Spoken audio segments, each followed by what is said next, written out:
자, 오늘은 스리랑카 칼루타라로 한번 떠나볼까 합니다.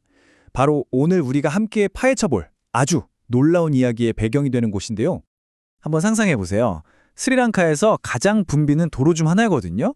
정말 끊임없이 경적이 울리고 차들이 쌩쌩 달리는데 그 한복판에서 매일같이 아주 특별한 의식이 펼쳐집니다. 이 모든 소음이 거짓말처럼 잠시 멈추는 듯한 이 광경, 대체 뭘까요? 네, 바로 이겁니다.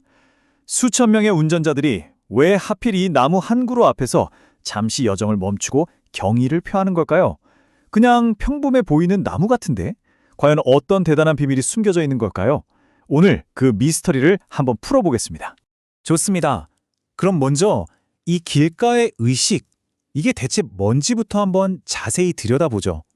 운전자들이 정확히 뭘 하는지, 그리고 왜 이걸 이렇게나 중요하게 생각하는지 말이에요. 와, 정말 극명한 대조 아닌가요? 왼쪽은 정신없는 고속도로, 오른쪽은 평화로운 사원. 딱 한 발짝 차이로 이렇게 혼돈과 평온이 공존하고 있는 거예요. 시끄러운 도로의 소음과 보리순잎이 스치는 고요함. 이 두 개의 다른 세계가 바로 여기서 만나고 있는 거죠. 자, 이제 슬슬 미스터리의 핵심으로 들어가 볼까요? 아까부터 계속 말씀드렸지만 이 나무는 그냥 평범한 나무가 절대로 아닙니다. 그 뿌리가 어마어마하게 먼 과거로 뻗어 있거든요. 이야기를 제대로 이해하려면 먼저 보리수가 뭔지 알아야 해요. 불교에서 보리수는 정말 중요합니다. 왜냐하면 부처님이 바로 이 나무 아래에서 깨달음을 얻었다고 전해지거든요. 그러니까 단순한 나무가 아니라 깨달음의 상징, 그 자체인 거죠. 이 타임라인을 한번 보세요. 와, 정말 대단한 여정이지 않나요? 이야기는 무려 기원전 6세기, 그러니까 지금으로부터 2000년도 훨씬 더 전으로 거슬러 올라갑니다. 인도에 있던 원조 보리수, 바로 그 나무의 씨앗, 정확히는 묘목이 스리랑카로 건너오게 되고요. 그리고 그 나무에서 나온 2세대 묘목 32그루가 스리랑카 전역에 심어지는데 지금 우리가 보고 있는 이 칼루타라 보리수가 바로 그 32그루 중 하나라는 겁니다. 그러니까 핵심은 바로 이거예요. 그냥 후손이 아니라 스리랑카 불교의 시작을 함께했던 오리지널 멤버 32그루 중 하나라는 거죠. 와, 정말 희귀하고 역사적인 가치가 어마어마하겠죠? 하지만 이렇게 신성한 나무라고 해서 그 역사가 순탄하기만 했을까요? 전혀요. 수백 년에 걸친 외세의 침략과 점령 속에서 이 성스러운 장소는 정말 큰 위기에 처하게 됩니다.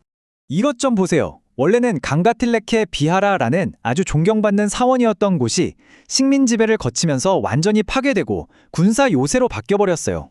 포르투갈, 네덜란드, 영국이 차례로 점령하면서 말이죠. 무려 400년이 넘는 시간 동안 성지가 아니라 군사 기지였던 겁니다. 그리고 1877년 이 나무는 정말 역사상 가장 큰 위기를 맞게 됩니다. 바로 새로운 철도를 놓는다는 이유로 이 나무를 베어버리려는 계획이 세워진 거예요. 와, 정말 아찔한 순간이었죠. 그런데 여기서 정말 영화 같은 일이 벌어집니다. 아무도 예상 못한 구원투수가 등장하는데 바로 당시 대영 제국의 빅토리아 여왕이었어요. 현지 불교 신자들이 제발 우리 보리수를 지켜달라고 간절하게 탄원을 보냈는데 그게 여왕에게까지 전달된 거죠. 그래서 여왕이 총독에게 딱 한마디, 보리수를 건드리지 말라. 이 간결하고 단호한 명령 하나가 2000년 된 나무의 운명을 바꿔놓은 겁니다. 이야, 정말 지역 공동체의 목소리가 만들어낸 기적이라고 밖에는 할 말이 없네요. 자, 그렇게 위기를 넘긴 나무는 이제 새로운 시대를 맞이합니다. 그리고 여기 현대 이야기의 영웅이라고 할 수 있는 한 인물이 등장하죠. 이 성지를 지금의 모습으로 복원시킨 사람, 바로 시릴드 조이사 경입니다. 당시 젊은 변호사였던 시릴드 조이사가 어느 날 이 신성한 나무가 제대로 관리도 안 되고 방치된 모습을 보게 된 거예요. 거기에 큰 충격을 받고 내가 반드시 이곳을 되찾아서 원래의 성스러운 모습으로 돌려놓겠다고 일생의 사명으로 삼게 됩니다.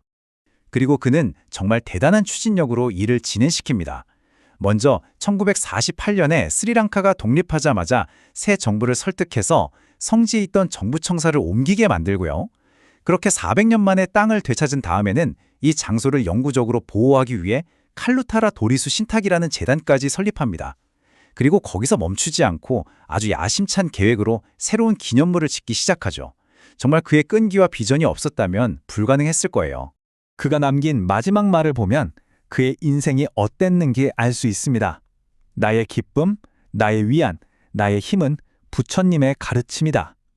평생을 바친 이 모든 일들이 결국 깊은 신앙심에서 비롯됐다는 걸 보여주는 아주 큰 울림을 주는 말이죠.